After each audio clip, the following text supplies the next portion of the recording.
are mine now. You belong to me. Today we're going to play a new fun game. 3, 2, 1.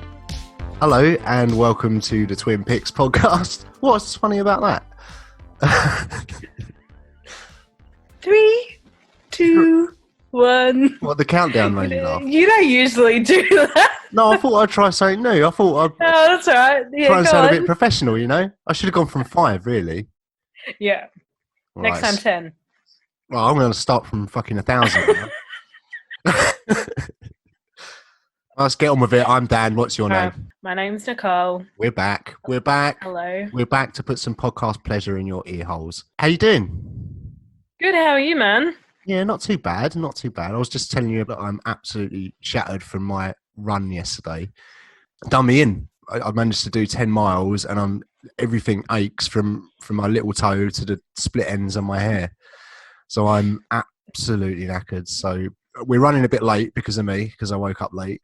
So bear with me. I've been struggling to walk around the house today because I also went for my first ever run in a while. Yes. And I didn't stretch. You didn't. And it's aching everywhere. Yes, Struggle to get up and down stairs. Are you doing that thing when you have to walk up sideways? Yep. That helps. Yeah. And down's actually a little bit more difficult because you have to hold on to something. Yeah. And then also today, my friend who's tech savvy, he finally got my tablet working. You're gonna do some Skillshare, and they also redeem I think Adobe Suite plus this 3D drawing software that they've got as well. So that should be good. Nice.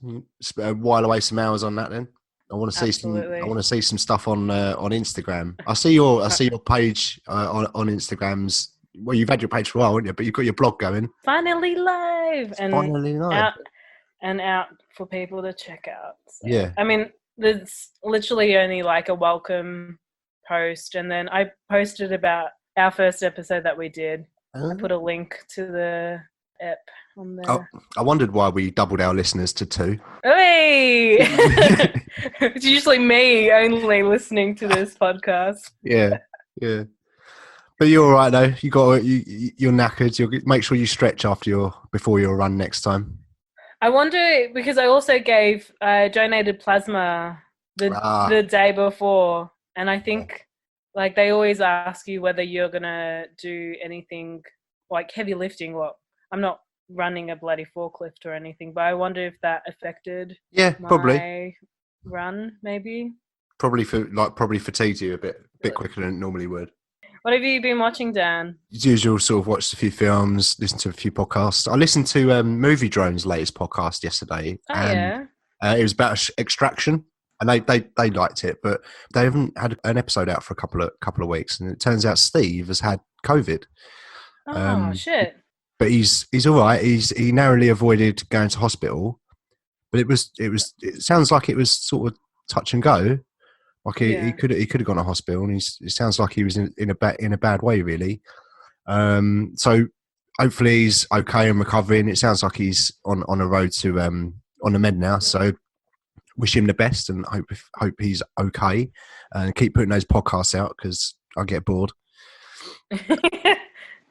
I need to listen more to Movie Drone. Actually, I've listened to a couple of their pods. Yeah, they're good. They're consistent. Every single week, and it's always good. And they've been going up the podcast charts and getting mentioned in film magazines and things like that. So they're doing really well. They deserve it. They've been going for a while now, and they never miss a week. So it was unusual for them to miss the last couple of weeks. Is that your hope, Dan, to be in the mags and be really famous doing this podcast? Is that if that was my hope, then I wouldn't be doing a podcast. I'd probably go on something like Big Brother if I wanted to be famous. Oh God, that's starting up in a couple of weeks. Is it still on? Yeah. Well, there's I was joking. It's on a different channel. It's about to start in 4 weeks here. I wonder how they're going to do it. I wonder if those people who are potentially going into the house, are they being quarantined for 2 weeks beforehand to ensure that they don't have COVID and then go in? They could do that, or they could only put people that have had COVID in there. Oh God, that would be terrible. Why? No, because just infect everyone. No, but if they've all had it, then in theory, well, they don't know, but in theory, that they may be immune to it. It's not 100% though. No, I know. I'd be willing to take the risk with Big Brother contestants. Oh God. I just probably have to cut that bit out. Yeah. Oh, fuck it, I'm leaving that in. Fuck Big Brother. It's crap. It is really it's terrible. I remember when it first started, the first year over here in the UK. I guess that was the first one in the world, right? Because I think it started with us. I think it. Yeah, that sounds about right. And it was kind of like it was marketed like, oh, you know, everyone watch this kind of psychological analysis of these people locked up in this house, and we're all like, oh, that sounds interesting. And we all watched it, but we all got hooked on it. And then I think I watched up to like the third season, and I was like, I can't do this to myself anymore. This is destroying my brain. It went from like psychological analysis to someone shoving a bottle in their vagina on the grass. Yeah. I was like, nah. It's gone too far. Yeah. Reality TV in general was just a bit. It sucks you in. Like I tried to stay away from it. I know. But you watch Love is Blind. No. That is fucking terrible. It's fucking terrible. It's really bad. I couldn't. I watched the first episode and I was just like, nah, I can't watch this. And then I gave myself a month and I was like, oh, let me give it a go again. Watch the second. I watched like maybe a third of the second episode. I was like, nah, I was done. I can't believe you watched the whole freaking season. You did well to dip out of it because it takes willpower, I think. I've been wanting to maybe watch Too Hot to Handle. What's that? Have you seen that on Netflix? What is it? Is like a reality thing? Yeah. It's kind of like a Love Island in a way, I think. I've not seen that. That's meant to be terrible. And it's like a bunch of, singles in this mansion or whatever. Yeah. And then, at the start they're like, oh yeah, gonna hook up with these people. And then this like AI tells them that they're not allowed to have any sex, they're not allowed to make out, nothing. And if they do, their money pool drops. No way! That sounds well good. I bet they put them in really difficult situations as well, though, don't they, as well? Yeah. So I've been wanting to watch that. I think they created that in New Zealand. What's it called? Maybe. Too Hot to Handle? It sounds terrible, but that concept of removing their money sounds quite fun. It's on Netflix. I don't know if it's in the UK. Oh, God knows. I don't. I want to forget about it immediately after, because otherwise I'll go and watch it. Oh, God. Reality TV. I checked out your mate's short film. Oh, yeah. On YouTube. Yeah. El Nino. Which means the boy. It means the boy. It was good. I liked it. I enjoyed it. I watched it. I actually watched it twice because it was. It's only 15 minutes long, isn't it? Because it's a short, and it was part of. What's it called? Is it the Sun something festival? Oh, Sun. Hold on. Let me find. Look it up, and I'll splice and I'll cut that bit in. Okay. Seamlessly, you won't even notice. I was like,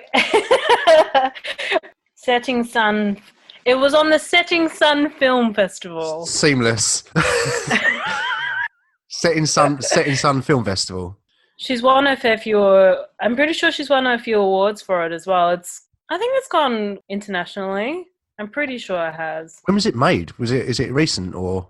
Oh, so I was working at ABC in 2017, and that's when she was making it. And I've always wanted to see it, and then finally, I've been following her on Instagram. And it came up that it was going to be on that festival. I was like, yes, I'm going to finally see this. Because last year I was in the UK, obviously, and they had so many screenings in Oz. And I was like, I'm not there to bloody see it. You couldn't get there to see it? Yeah. No. I've been watching a fair few shorts this week. Oh, what was it? What part of that festival or other shorts? No. Have you ever been on shorts? I think it's called Shorts of the Week. Best Shorts of the Week. No. It's a website that has all of these shorts from all different parts of the world, and they're really good. What else have I been watching? Have you ever heard of Picnic at Hanging Rock? No. Yeah. What's that? Is that a reality So- TV show where they remove picnics? No, God no, no. It's based on a book, and they created a movie, and then a couple of years ago they created a 6-part series. Yeah. So it's about these. Australian thing. Yes. Yeah. And Hanging Rock is an actual place in Australia, in Melbourne actually. It's about 40 minutes from where I live. So set in the 1900s about a group of female students at Australian girls' boarding school who vanish at Hanging Rock while on Valentine's Day picnic. And it's like kind of like a supernatural way of how these girls disappeared. Yeah. So it's a period show. It's period, yeah. Is that Stan? No, that was on Foxtel because I had a Foxtel free trial for 10 days. And I have to say, Foxtel is quite expensive. I think Foxtel's like having Sky. Yeah. But it's got some good movies on it. Yeah. I watched Once Upon a Time. What, in Hollywood? In Hollywood, yeah. In Hollywood. Yeah. That's really good. I really enjoyed that. Did you enjoy it? Did you? Yeah, I did. Yeah. I really liked that, yeah. It is quite a long film, but it doesn't feel that long. I didn't think so. It burnt along quite quickly for me because I was so engrossed in the scenes. And I always find out with Tarantino films, you just kind of get lost in the dialogue. Like, to me, I get lost in a Tarantino film because there's so much to concentrate on with many films, but in particular Tarantino's film. Oh, that's good. I'm really glad that you enjoyed that. I watched a couple of musicals this week. Yeah, me too. Musicals meaning... Did you really? Oh, yeah, of course. That terrible zombie movie that is currently giving me the finger. What musicals did you watch? I watched London Road. London. I've heard of that. Is that Dexter Fletcher? That's the Ipswich, the 5 murders that happened in Ipswich. Which this is the thing that you were talking about the other day. Yeah. Yes, with Dimitri. Yeah. Because when I saw that on Foxtel, I was like, I've heard of Ipswich. Where is Ipswich in the UK? And then I posted like a little comment on Letterboxd about what I thought of the film. And then Dimitri's like, oh yeah, that's that story. And I was like, that's what he was talking about. If they minimize the amount of music, the amount of sing-song that they had in that film, it would have been good, like better than... I mean, if they got rid of all the singing in it, it's really well done. But sometimes, like, I don't mind a musical when there's like a song and then maybe like half an hour goes by and then another song. But with that movie, it was like a song and then 5 minutes and then they're singing again. I was like, whoa, like this is way too much for me. Yeah, I know exactly how you feel. And then I watched Rocket Man and Bohemian Rhapsody. What's Rocket Man like? I've not seen it. That's really good. That's actually really well done. He's meant to be really good in it, isn't he? That the lead guy. Is Taron something? Can't remember his name. What is he in? Oh, he's in Kingsman, isn't he? That's right. That's like where he kind of broke out from. Yeah. He's good though. I've heard he's good as Elton John. I've heard he's very does a really good job. Yeah. And you watched Bo Rap.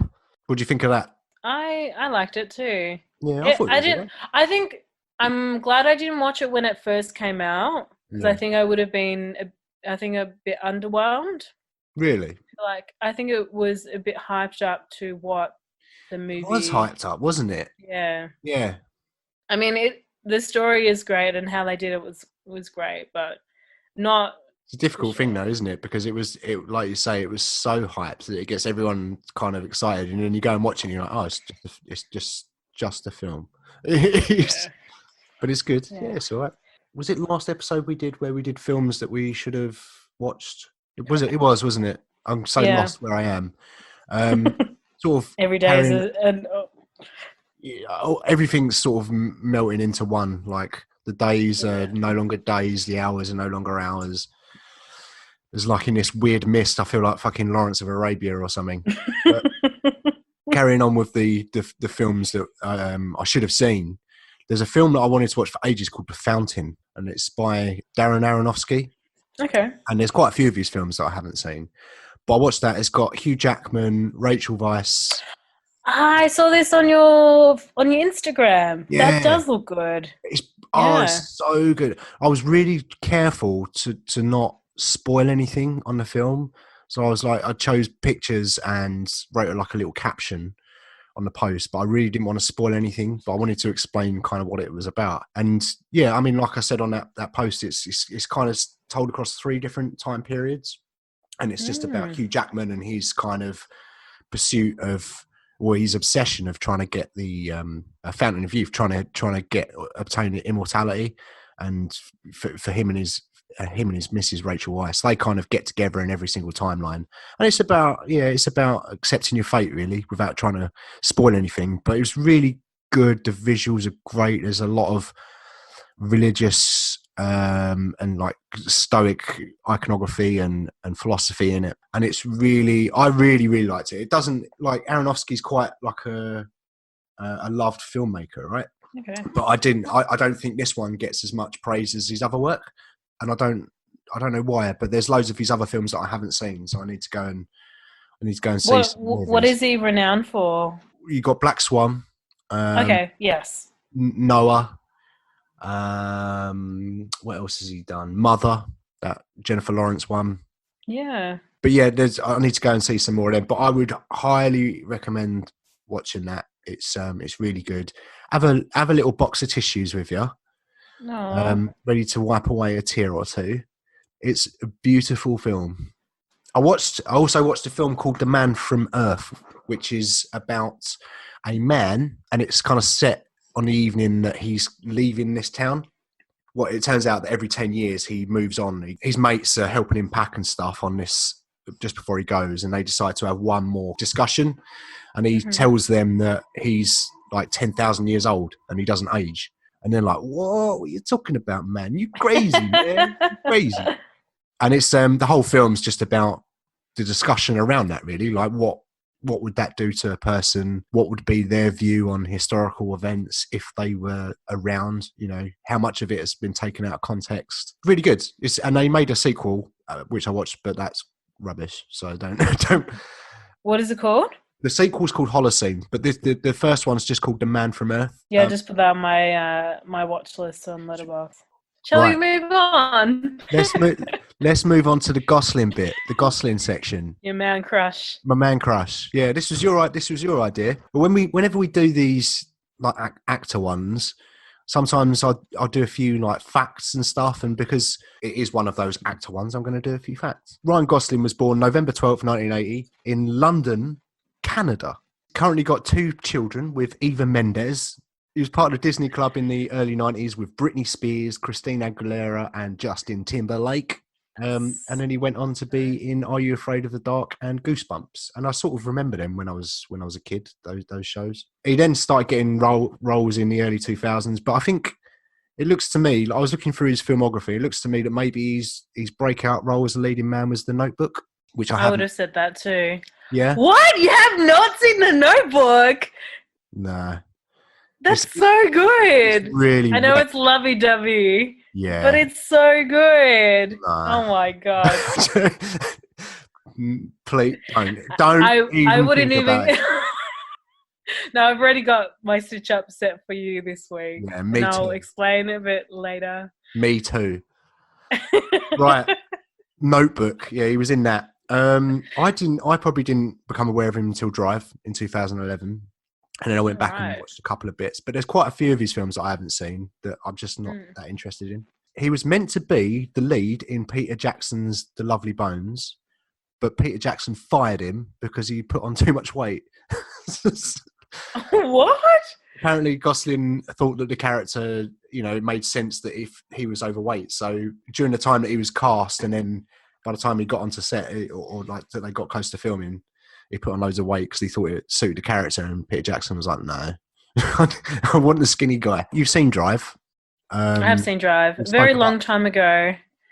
We spoke about it last week, but the car that he drives in that, he actually took that apart and put it all back together just because he's a boss. He once got a do-it-yourself tattoo kit, DIY tattoo kit, and he tattooed himself. Of course he did. The tattoo was meant to be apparently it was meant to be a monster's hand holding a heart. I know. I know this story. Yeah. Yes. I've seen it on Graham Norton. Is it on Graham Norton? It looks like a chicken foot or something. Yeah.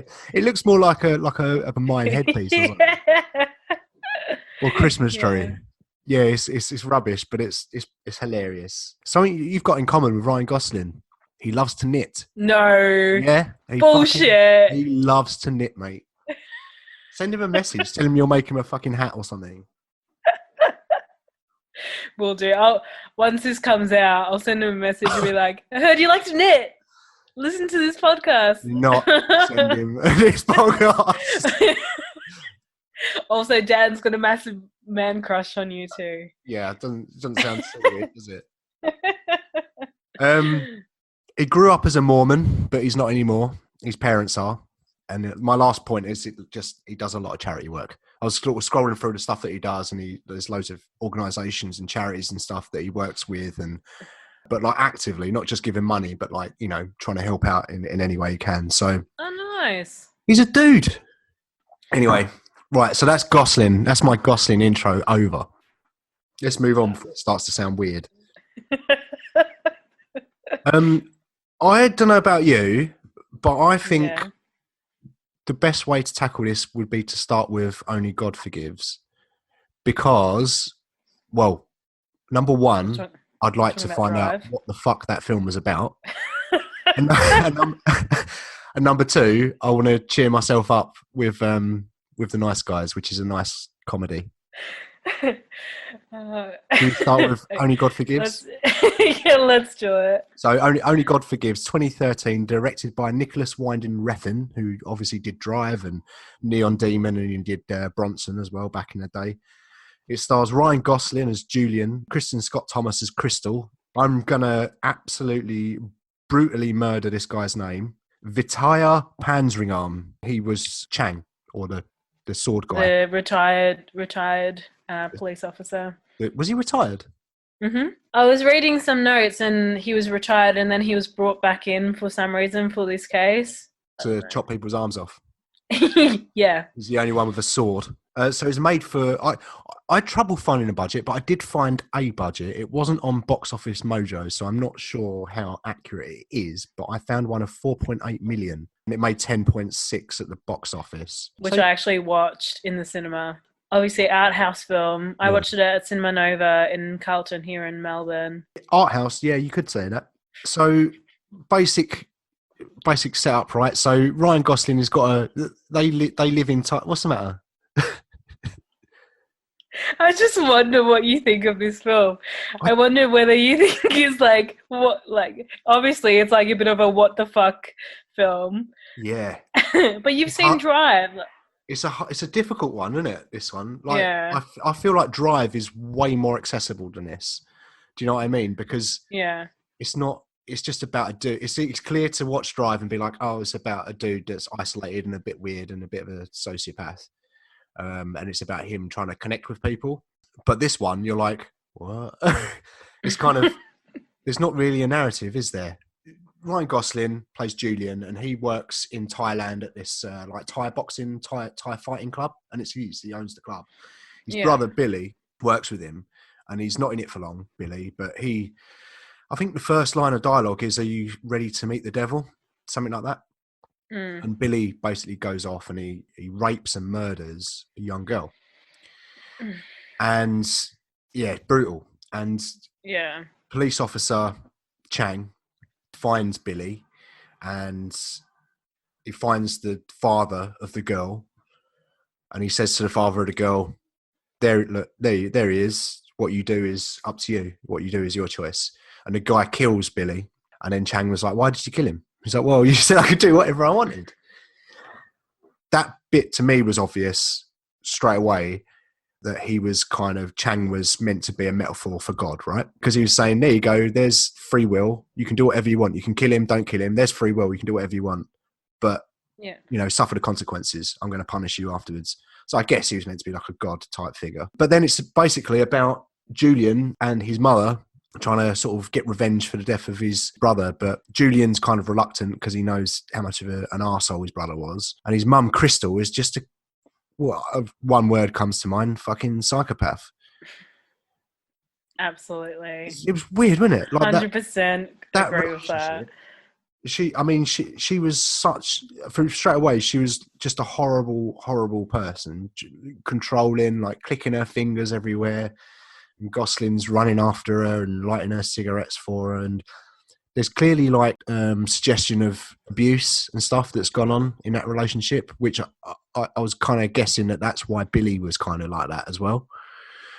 Billy was the golden child of that family. Yes. Yeah, because he had a massive penis. Yeah. As his mum explained, oddly. And then she said to Gosling, "Oh, it's all right. You're just you always looked up to your brother, didn't you? Because he had a massive dong." And Gosling's like, "What?"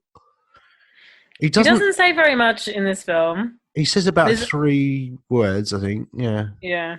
I have to say though, he was excellent. Like, as a man that's kind of on the edge and you don't know which way he's going to go, I guess that's what he does best, really. Yeah, he doesn't say an awful lot in this film at all. It's more about his looks and stuff. She basically puts a hit out on Chang. Chang gets the ump with this and he starts to find out what they're doing and stuff like that. And he's taking matters into his own hands and going around stabbing people in the eye, stabbing people in the ear. Yeah, it was brutal, this film, isn't it? Pretty fucking brutal. Did you like it though? Yes, I did actually. I did like it. I like the cinematography of the film. It looked amazing, didn't it? Fun fact, the cinematographer said that the film only almost shot with practical lighting and only 1 or 2 scenes were shot with traditional movie lights. Really? It's all mostly practical lighting? Using a lot of those red lanterns and... Yeah. No, it did look amazing though. That was definitely something that stood out to me. Apart from the performances, was the way it looked, the sound. I really loved the music and a kind of ominous building electronic music that they had going on. It was gnarly, it was nasty, and it really added to that kind of and it felt very seedy, I think is the word that I'm looking for, which I guess is what they were kind of going for. But I did like it. I was mesmerised by it because of the way it looked and it sounded and the performances and stuff. I was watching it and I was kind of lost in it. And then it finished and I just kind of looked around and was like, what happened? And I couldn't, other than the obvious religious metaphor, and Chang was obviously meant to be God, maybe Gosling was meant to be Jesus or something, I don't know. And obviously Billy maybe was the devil, or Crystal was the devil, I don't know. All these religious connections all over the place. The thing that confused me the most, which I had to look up, he sort of puts his hands into her stomach. And I was like, what the fuck's that about? But like, I looked it up, and when I looked it up, that is Buddhist. So, and he was trying to be reborn because Buddhists believe that when you die, I don't know what you know about Buddhism. I didn't know this till I read it the other day, but I don't know much about when you die, apparently you go into this realm in between death and being reborn, where you're just sort of floating around and you're looking for your next parents, and then you find a couple that are having sex, and you're like, "Yep, I like look at them," and then you enter the womb. You enter your new mother's womb, and that was kind of what that was. That was like a visual representation of that. Apparently, this whole film is basically one big metaphor, isn't it? Like, that's what I mean. It kind of lacks that like that story, and I guess it doesn't really need it because that's not what it's going for. But it was definitely missing something for me. But it looked great. It was hypnotic. What were your thoughts on it overall then? Because you've seen this before, so obviously I've seen this before. I've seen Drive, and this is back when I was seeing someone, and I was like, oh yeah, I really want to see this movie. So we went to go see it, and I thought it was cinematically wise, and like because I've got an art department background as well. I loved it. Yeah, I really like that scene when Gosling goes to Chang's house and how they shoot the characters just through the doors. Yeah. I really like that. It was definitely not a movie that I was willing to watch with my family because I know they would have been like, this was complete shit. Yeah. If I was sitting down on a Sunday afternoon, like you say, and you think, oh, let's go and sit down with my nan and watch a film. No way. You ain't putting on Only God. Like, do not. I remember my partner that I went with. I'm pretty sure he enjoyed it. And then we watched Neon Diamond. We thought that was completely shit. Really? Have you seen Neon Diamond? I think it's Neon Diamond. Neon Demon. Neon Demon. No, I've not seen that either. I didn't enjoy that film at all. Not at all. I was just no. It's a bit like similar to this film where you're a bit like, what the fuck, but not as effective. No. Oh, that's another thing about this is it didn't outstay its welcome. So if this had been a 2-hour film, I may well have got to a point where I was like, come on, finish already. Yeah, I think I liked it. I mean, the Chang was great. He was just going around chopping people's arms off with his sword of justice. Obviously, we were saying that Ryan Gosling doesn't say an awful lot in this at all. But there's one. I think he says a total of 12 lines. Have you looked it up? Yeah, I looked it up on IMDb. I think someone said I think a total of 12. One of them is take off the dress. Yeah. He was excellent. He did, like we said, he doesn't say a lot, but when he does say something, it kind of delivers, and it's more about the looks and him sort of looking at people like he wants to rip their faces off. He kind of portrays that crazy better than I think anyone can. I really liked the bit where he goes up to Chang, and one of the few things he says is, "Wanna fight?" Yeah. I was like, yes! That's a really good scene, actually. And how they shot that was really well done. It looked really good. He gets his ass whipped. Fucking... Yeah. Just completely gets slapped around, doesn't he? You know, we watched Extraction a few weeks ago, and there's that bit where Hemsworth is slapping around those kids in the alleyway. It was a bit like that, but with Ryan Gosling, and Chang just absolutely beats the shit out of him. In terms of my enjoyment of it, I couldn't give it any more than a 3 out of 5. Really? But I guess... Oh, wait, okay. Out of 5, I was like, what do you mean? 3 out of 10? No. No, you're right. We do these out of 10, don't we? So I'm going to go... Yeah. I'm going to go... I would say an 8 out of 10. You're going to go for an 8? Yeah. That's pretty solid. I think I'll go for a 7, I think. After I finished it, I was probably hovering around about a 4 out of 10. Because I'm not very bright, I had to read up about it and watch some videos and reviews and analysis and all that stuff. And then once it was clear to me what it was going for, it became a bit better for me. And I could probably go back and watch it again and get more enjoyment out of it. So the more I thought about it, I guess, the more it kind of went up in my head. If it came in like a Nicholas Winding Refn triple pack or something, I'd probably buy it. Yeah, with that drive and what was that one you don't like? Neon Demon. Yeah, that's shit. Shit house. I can't remember what it's about exactly, but it was just crap. Absolute shit. Well, I've got to see it now, I know. Yeah. So I'm at 7. You're at 8. 8. Pretty good. Because I gave it 4.5. I gave it 4 out of 5 stars on Letterboxd. Did you? I purposely haven't rated it on Letterboxd yet because I didn't want you to see what my rating was. And also, I was thinking about it. I wasn't sure. That's the thing about Letterboxd. It's out of 5 as well, isn't it? Yeah. But yeah, I think on Letterboxd I'll give it a 3 out of 5, and out of 10 it's a 7.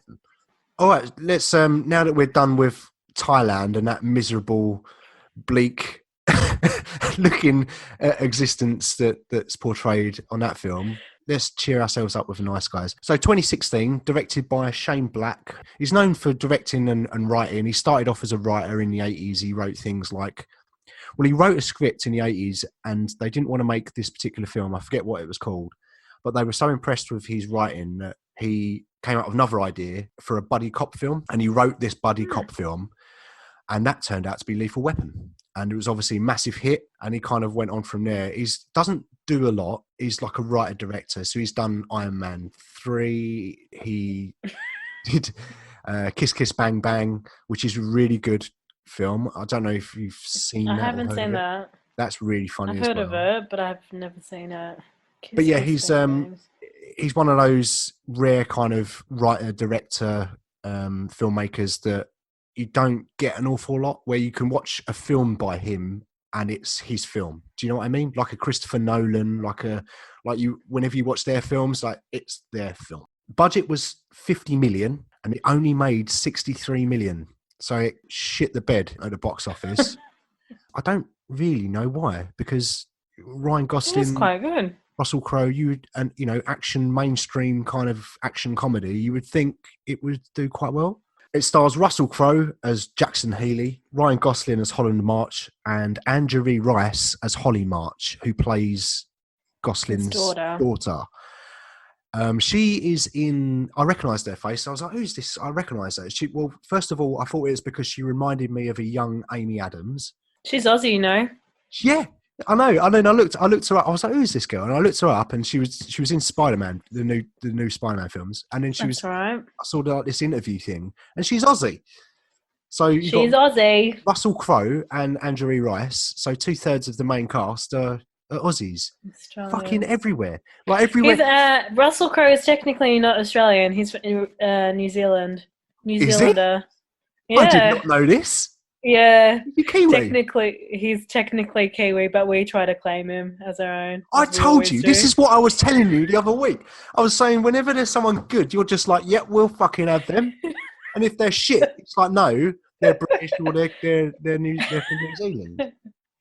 I guess I'm not really gonna sort of go through the plot too much and what happens, because it's quite a simple plot, but there's lots of twists and turns in it. I'm basically going to be saying a lot of things that I liked about it because it's funny. The first hour of this film just makes me die. I think it's hilarious, but it's Russell Crowe is he's not a private detective. He's more like an enforcer. And Ryan Gosling is a private eye. He's got a daughter. He's a bit of a drunk. I think they say that his wife died a few years ago and it's just him and his daughter. Randomly, he can't smell anything.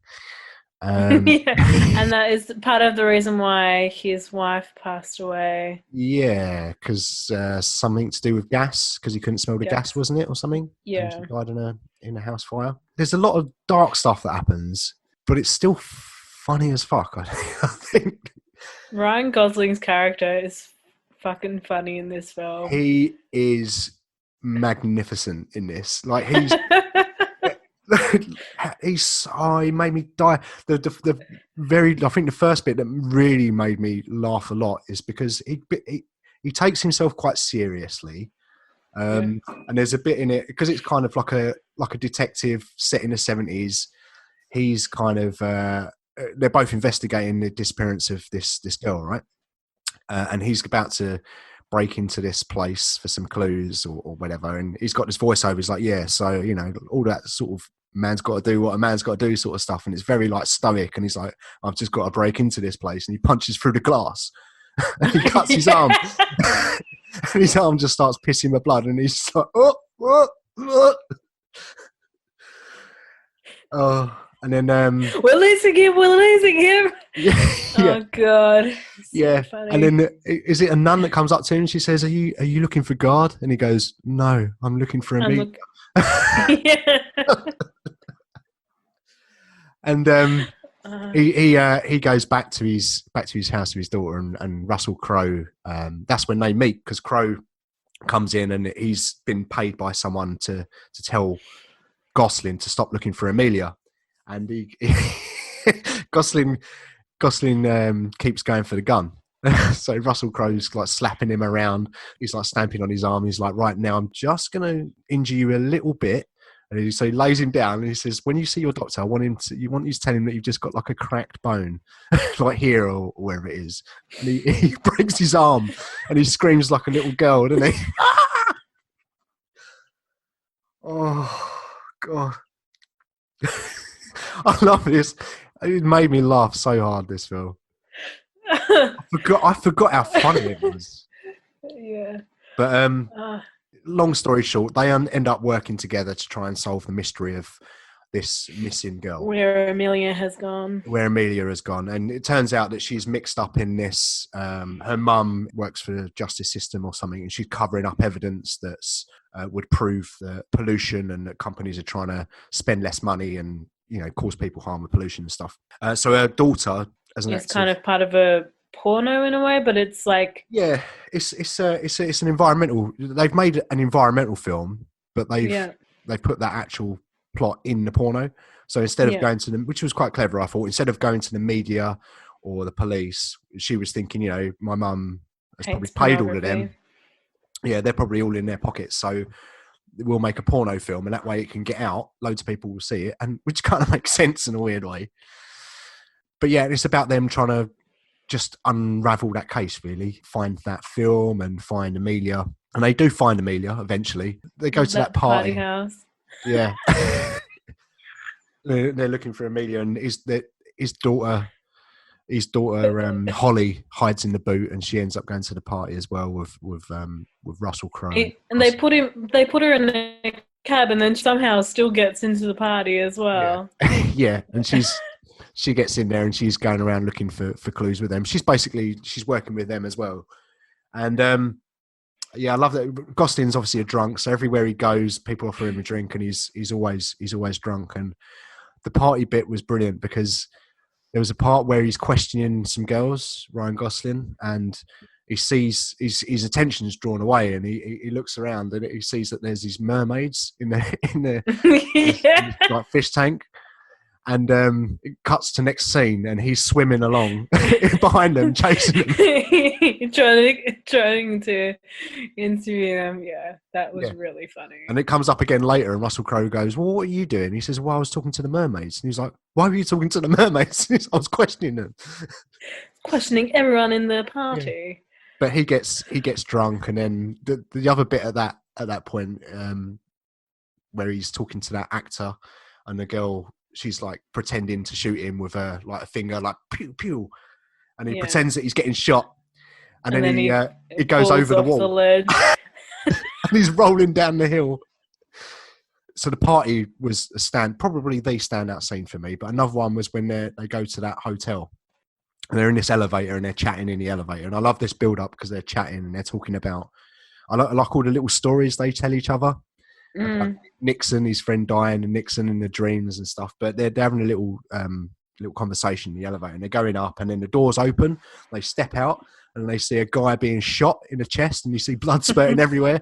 They just step right back in, and they press the button. And they start going down. Back down again, and then they turn around. They hear this smash, and they look to their right, and there's this body falling down the side of the building. And they see it falling down, and then they both turn around and look forward again. And I went back and watched this scene a couple of times. You can just see Ryan Gosling's face shaking. You can just see his cheeks. They just start shaking a little bit like that. Like subtle humour. It's like just the little facial expressions. It's very good. They actually get hold of Amelia after they're in the hotel. She just falls on the car and she shoots at them. And then the recoil from the gun is so harsh that she gets blown backwards and she falls off the car, and she's just lying there unconscious. And then they take her back to Gosling's house, and that's where they have that big shootout. It was quite surprising because in that they had that shootout, everyone survives, and the guy fucks off, and then Amelia runs away. She goes, flags down his car, doesn't she? Like, help me, like, drive away. Yeah. Turns out that that's the bloke that was trying to find her. Doctor. And he just immediately shoots her in the head, and she's gone. But yeah, I've got a little fact on this actually. So there was a scene in it where they were driving. That's it. They were driving, and there was a poster for Jaws 2, but Jaws 2 wasn't released until 1978, whereas this film was set in 1977. Oh, this film was set 1 year before Jaws 2 was released. So that's my little factoid on that. I don't know what else to say about this film other than I thought it was really funny. Obviously, we already said everyone dies. They get hold of the porno.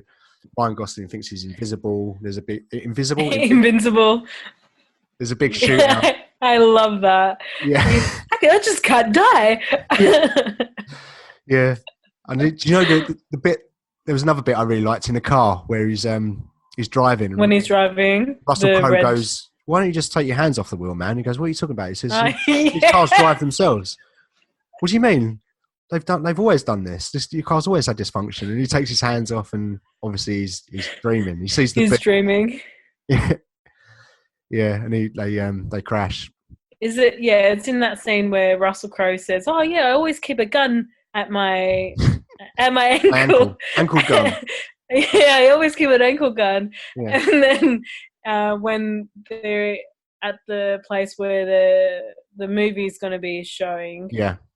and then Ryan Gosling goes for Russell Crowe's ankle. Yeah. He's like, "Where's your gun?" He goes, "I never have an ankle gun." He goes, "Was I fucking dreaming that?" Yeah. I know, he goes, "The ankle gun's so cool, man." I know. That was brilliant callback. I love, because all those little jokes, they kind of set up things that are going to happen later. And yeah, that was brilliant. The way he just dives on the floor and just puts his arms around Russell Crowe's leg. And he's like, "What the fuck are you doing, man?" What the fuck are you doing? Yeah. Yeah, it's funny. And for me, it's an 8 out of 10. It's like it's a really solid, funny action film. It would have been a 9 for me. I love the first half a lot, and if it would have carried on in the same way, it would have been a 9. But I didn't like the second half as much as the first half. What did you think of this one? I think I gave it a 7 out of 10. Did you? Both of them are really good Ryan Gosling choices, because you've got one, on the one hand, you've got Only God Forgives, where he's very quiet and a psychopath, basically. But then you've got completely different Gosling in The Nice Guys, where he's an idiot, but he's really funny as well, and like a lot of physical humor. You can see a lot of influences from like old comedy and stuff like that. And it's good to see that kind of contrast between the two roles that he's played in those two films. So I think as two Gosling films, I think we did pretty well in choosing two films where his performances are different enough, if you know what I mean. So Gosling is done. So the next episode we're gonna move on to. This happens to me all the time. I just have to calm myself down. I have to do that. Rub my ears. Really? Does that work? No, I made that up.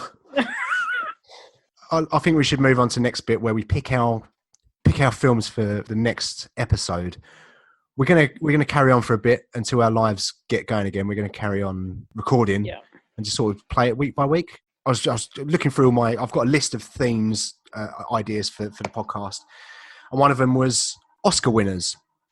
And I thought that's a good idea. And I started looking through the Oscar winners to do a Oscar winners double bill. And I thought I'd prefer to do Oscar nominees. Nominees. So anyone, it can be a winner or it can be a film that was nominated and didn't win. I sent you a link, didn't I, to that Wikipedia page with all of the nominees on. There was so many to choose from. So many. I actually made a letterbox list of like Oscar nominees for Best Picture, and I think I went up to 70. Not saying that out of the 70. No, I've narrowed it down to 5, I think. Wow, but 7. you should. And I was like, well, movies, like some of the movies I've already seen before, and I was just like, oh yeah, these are movies that I would want to rewatch again. Yeah.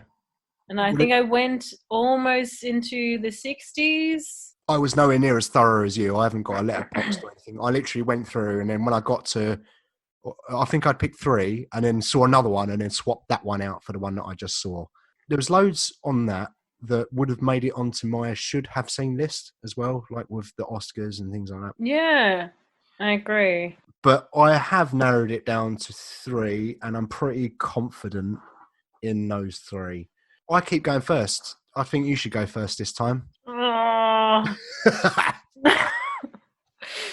Go on. So first one is Get Out. Good choice. Okay. Have you seen it?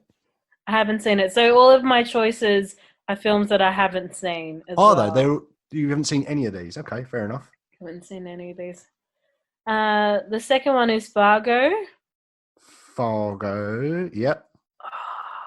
What am I going to choose? Decisions. Because it's the next one on the list. Yeah. I'm going to say Green Book. Ooh, Green Book. Green Book. Did you guys review Green Book? Briefly. Has it been on the... Briefly. We spoke about it briefly because it was a random one. I came on and I'd said to Albert, I watched Green Book at the weekend, and he went, oh, so did I. and we spoke about it. We yeah. spoke about it briefly. You've got Get Out, Fargo, and Green Book. You sticking with them? Yeah, I'll stick with them. The other two I had was Roma and Manchester by the Sea. Why didn't you go for those? Roma, I feel like if we do international film, that could be one. Yeah.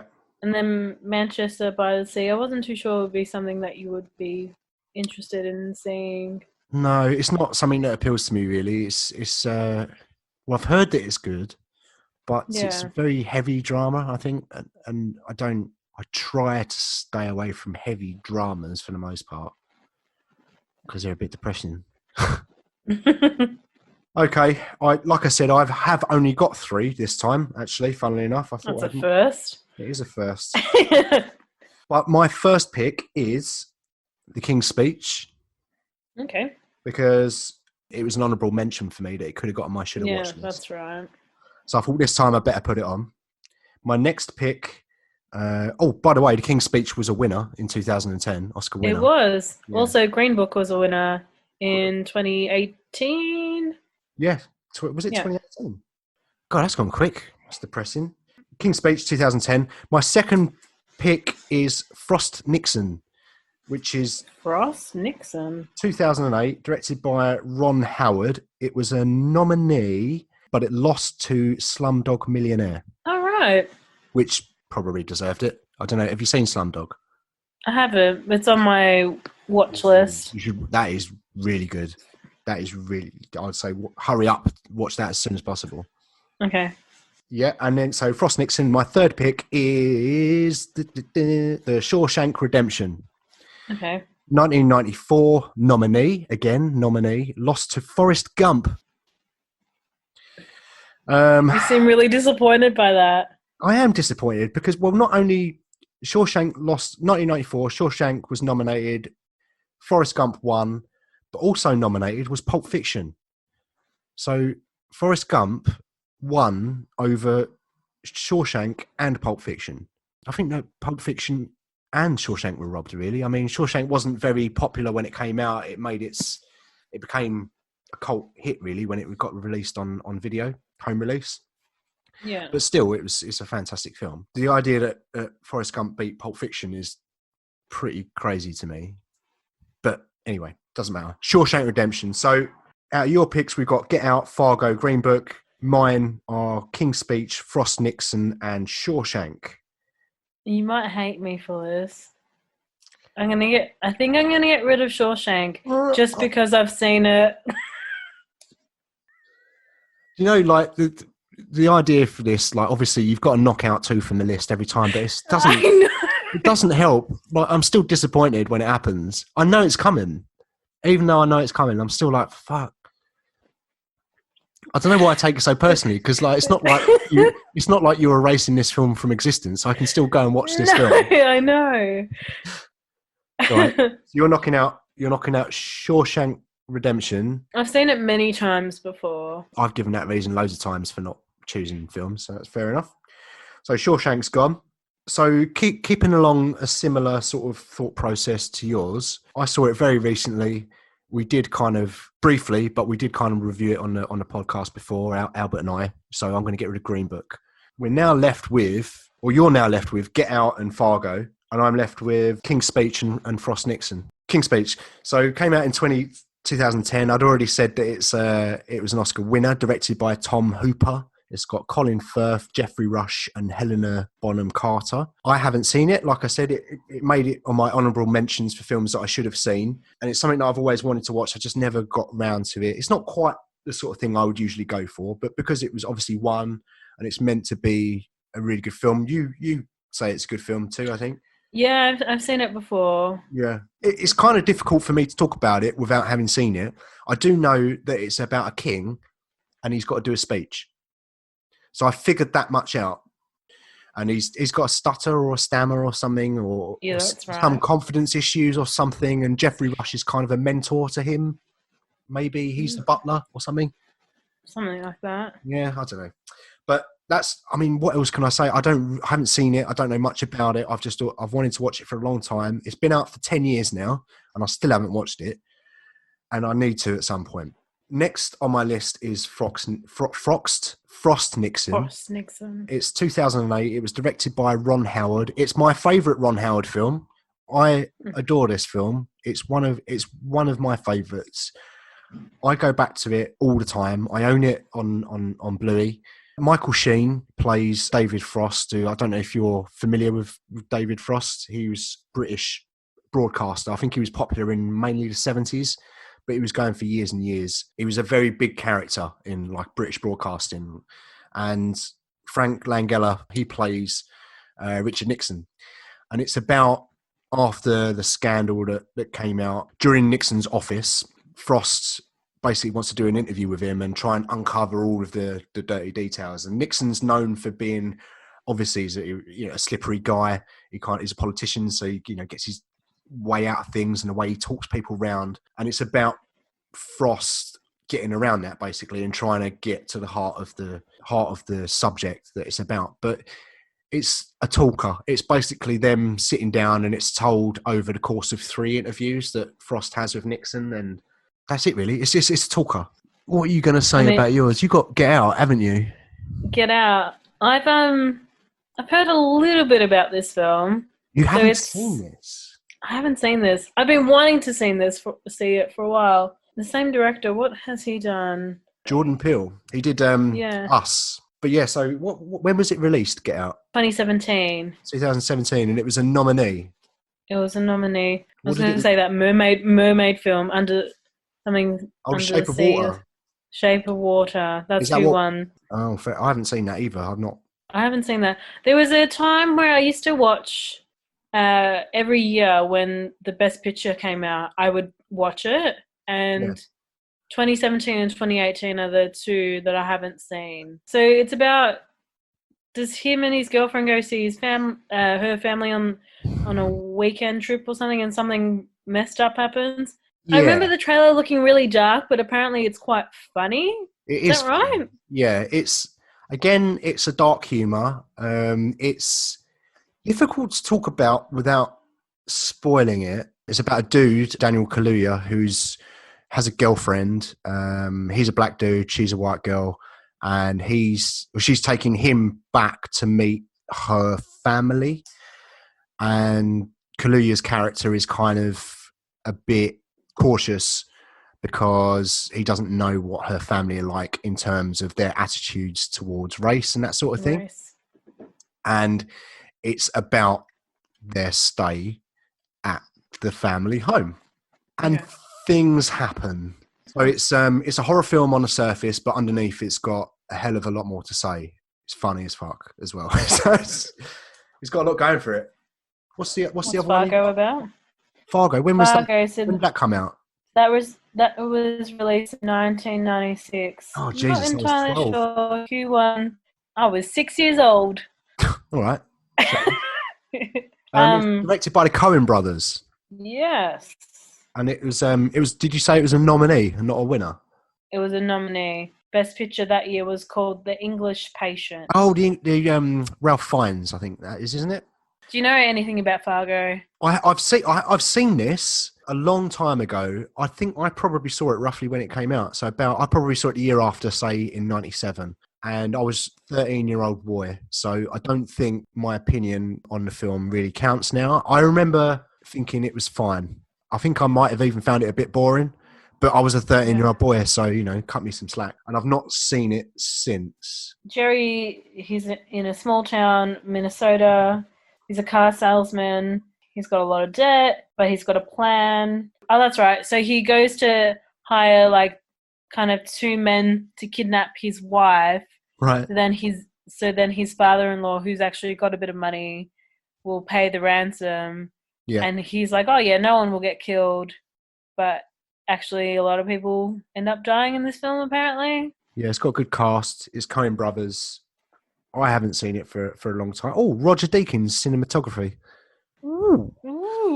Oh, this is going to be a tough choice for me. Is there anything else you want to say about Fargo? Or yeah, that's about it. I don't know what to choose out of yours. You don't know. You do know, don't you? It's like I do and I don't, because it's like I want to go one way, because it's something that I haven't seen. But I feel like going the other way because it's something that you haven't seen. It sounds to me like you know kind of what you're going to get rid of, but are you waiting to hold out to see what I pick, or what's going on here? No, fuck it. You go. I always go first. Ladies first. Is that Exactly. what we're going with? Exactly, ladies first. Yeah, you know how like I'm known for my manners. Yeah. All right. Oh. Go on, King's Speech or Frost Nixon? What are we watching? Take your time. Dun, dun, dun, dun. Your time is running out. You know what? Let's watch King's Speech. You want to watch the King's Speech? Yeah, let's watch that. Go for the King's Speech. All right, then. So I've been knocking out Frost Nixon. Out of yours, Get Out and Fargo. I've seen this a few times and quite recently, but I'm going to go against what I would normally do, and I'm going to go for Get Out. We're going to keep Get Out because... Yes, good. Is that what you wanted? Yeah. Good. We're going for Get Out from your list and the King's Speech in my list.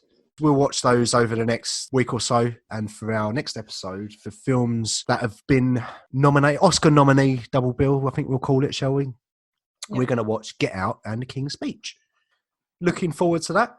I'm looking forward to this next review that you've got for Stitch Up.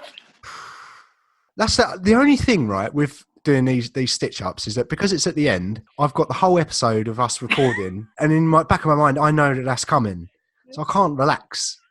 I should put it at the start, really, so I can get it out of the way and then relax. Guess what? I lost the toss last week and had to watch Disney Zombies. I'm going to set the scene a little bit here, right? So I went yesterday, I went for a long run yesterday. I was knackered, and I thought, I'm really tired. I'm just going to get an early night. An early night for me is like midnight, 1 a.m. Lying there, I'm tossing and turning. I can't sleep last night for some weird reason.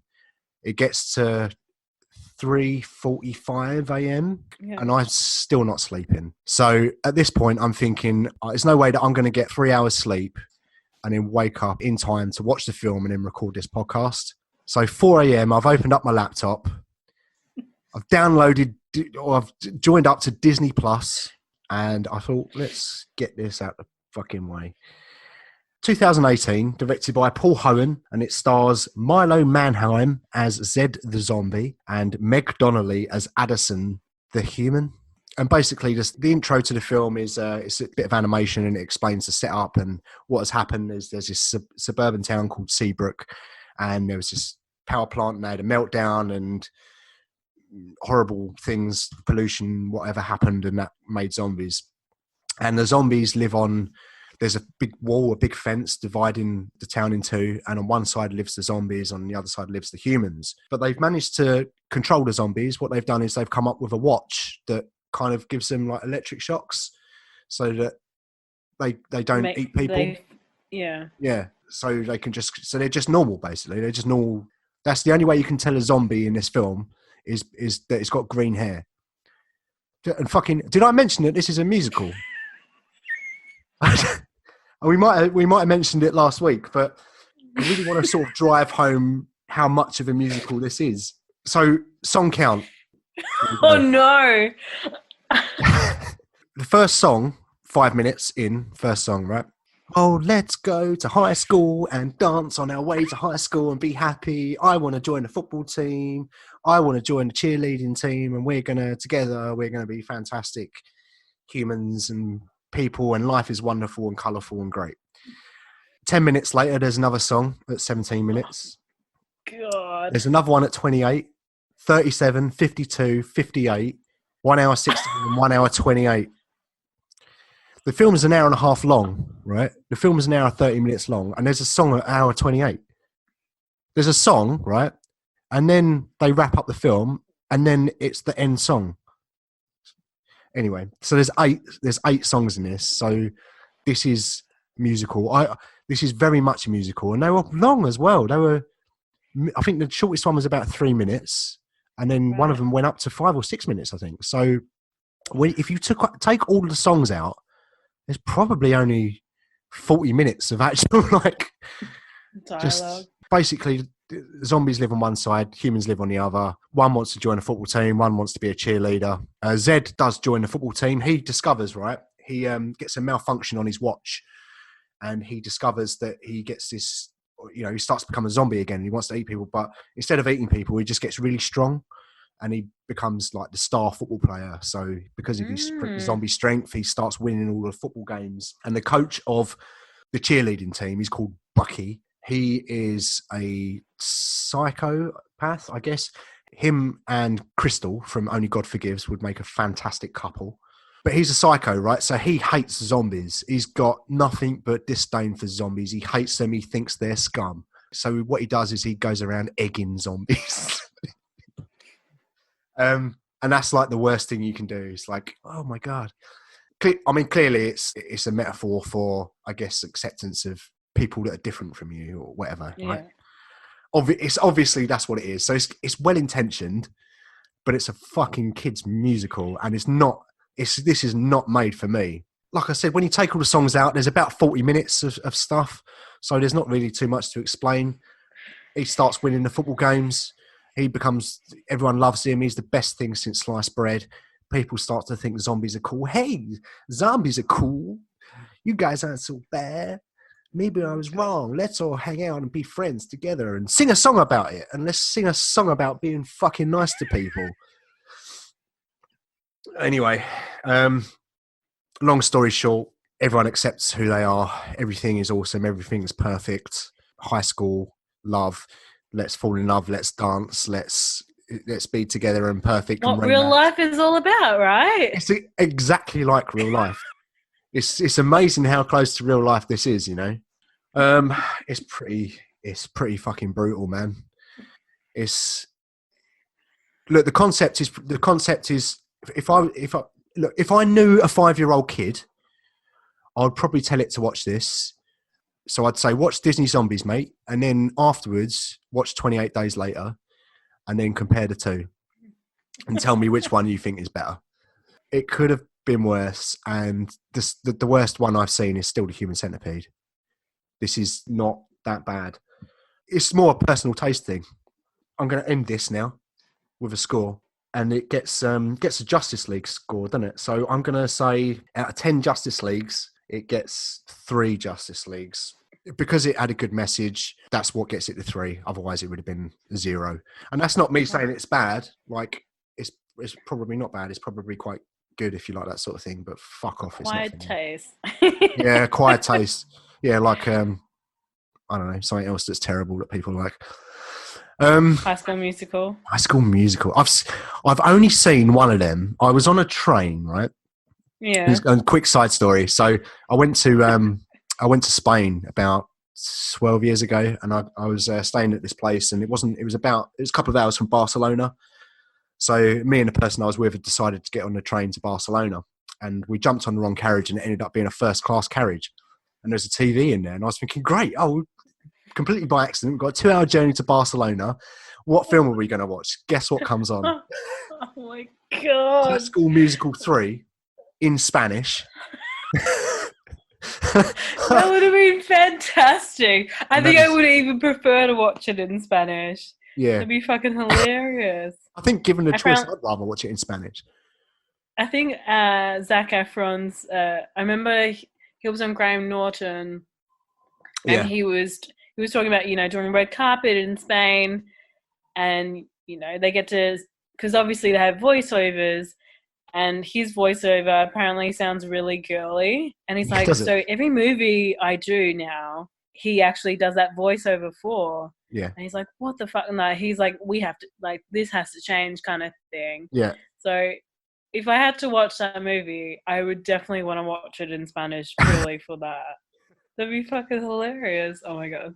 It's not good. Funny. It's not good. Yeah. To be honest, I don't think I saw all of it. I think I got a fair way into it. I think maybe I got an hour, and I was like, I need to do something else. I need to do something more interesting than watching this, like fucking putting slices of pineapple in my eyeballs. Let's move on. Move on. We've got to find out who is going to lose the next stitch up, right? Yeah. So we've got to do a coin toss. You should do it. Because I did the last one. I should do it, shouldn't I? Coin toss. I haven't got a coin, but I've found something better. The Ghostbusters soundtrack on CD. Brilliant. So I'm going to flip that and hopefully not damage it because it is a good soundtrack. I chose for you the 2008 French version of LOL, and for me, you chose Good Boys. Was it Good Boys? That's what I've written down. Yeah, Good Boys. Yeah. Good Boys, yeah. That's right. And I'm going to toss. So I'm tossing. So do you want to choose which side you want? Do you want Ghostbusters side, track listing side, or do you want information side? I'm going to go information. I feel like I'm going to lose this one. You can go for information. Yeah. Inflammation? Inflammation.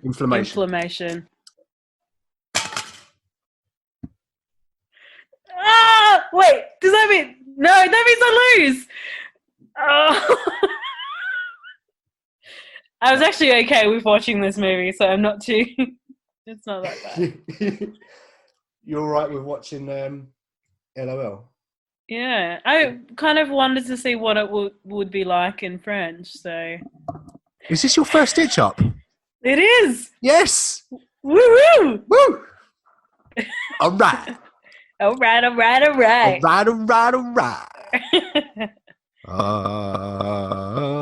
Anyway. We're going to get our recording synced up so that we can actually do a fucking poll. I keep swearing. I'm blaming you for this. I know, and I listened to our podcast, and I was like, I did not swear at all, and you fucking sweared constantly. I think I'm the one who, like, I laugh too much on the podcast. That's probably what I'm guilty of. That's all right. All you can do is laugh at this. It doesn't contain anything, like, worth anything, any merit, so just laugh and have a good time. But yeah, I'm still blaming you. I've caught the swearing off you. Let's announce them then. So I know what I'm going to pick for you, and I know my reasons for it. And you know what you're going to pick for me? I know exactly what I'm picking. You look really fucking... Again, swearing! You look really pleased with yourself. Do you want to go first, or do you want me to go first? I want you to go first because you look so fucking happy. Again, you look so happy about it. So... Today you told us what the theme was, which was nominees for Best Picture. Yeah. And I was looking through and saying, what movies have won Best Picture? And in 1964,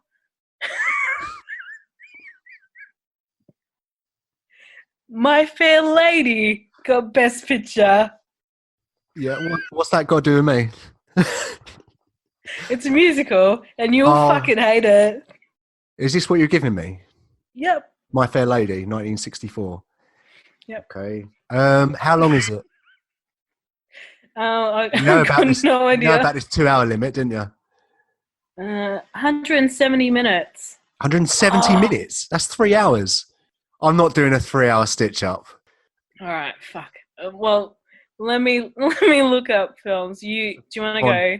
Obviously, I wasted my Disney Plus free trial on Disney Zombies, and I thought I'll have a little look, see what's on here. Disney children's film, Beverly Hills Chihuahua 2. God. I've just changed my mind. I'm going to give you Beverly Hills Chihuahua 2. I was going to give you the first one, but just to screw you up even more, I'm going to give you the sequel. Okay. How long does this movie go for? Oh, that's even... I was going to go with Gone with the Wind. 221 minutes. I doubt you would... It's 3 weeks long. That. Yeah. Lockdown will be over by the time I finish watching that. Since I can't do My Fair Lady, it's just over by 3 minutes. 2 hours 3? Yeah. It's probably the credits, right? So it's technically right. 3 minutes is fine. You go on. What is it? So I'm also choosing a Best Picture from 1998, Shakespeare's in Love. Thanks.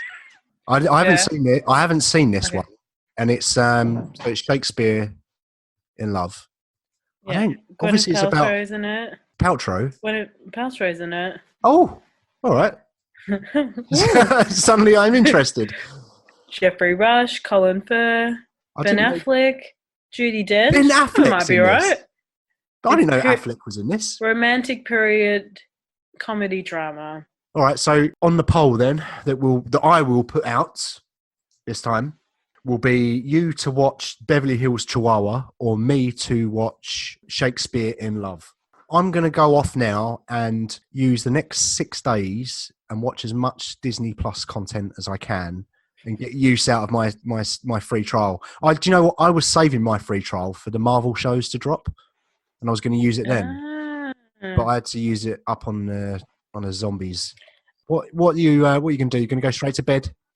Straight to beddy guys for you? I mean, it is Friday night here. Apparently, parts of Australia, people are partying. I'll probably watch a movie and go to bed. Maybe I'll watch that shitty Stitch Up movie you've just given me. Maybe it'll be good. Who knows? Yeah, you never know. It might be. I reckon it's going to be. It's got to be better than the one that I watched, the Miley Cyrus version. It has to be. Otherwise, why would they even attempt a remake? I think we're done with this episode now, our Ryan Gosling dedicated episode. If you want to catch up with me, I'm on Instagram at flick.face. On Twitter, I'm on flick_face, but Instagram is really the place that you can get hold of me. I'm not on Twitter so much. If you want to get hold of the show, if you want to email us any ideas for themes or stitch-ups or just want to ask a question or whatever, email us at twinpixpod@gmail.com. What's your Instagrams and Twitters and emails and stuff you want to plug? Is there anything you want to say about your social media? You can find me on Chikanika or Nika Creative on Instagram. Yeah. You can find me on Nika Creative on Facebook. That just went live this week. I saw that actually. Yeah, I've liked that one. And I've got a website, but that's probably not going to be very useful to anyone. It's a work in progress. Yet. It's a work in progress. Work in progress. Blog. Yeah.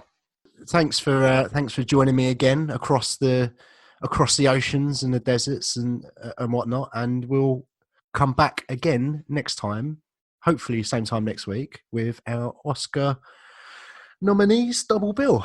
Shall we wear some fancy outfits for our nominees? Well, based on the thing. Yeah, you can. No, you can wear a suit jacket, and I can wear a nice dress ball. All right, so we'll get dressed up like we're going to the actual Oscars. Yeah. Let's make this. Let's end this podcast.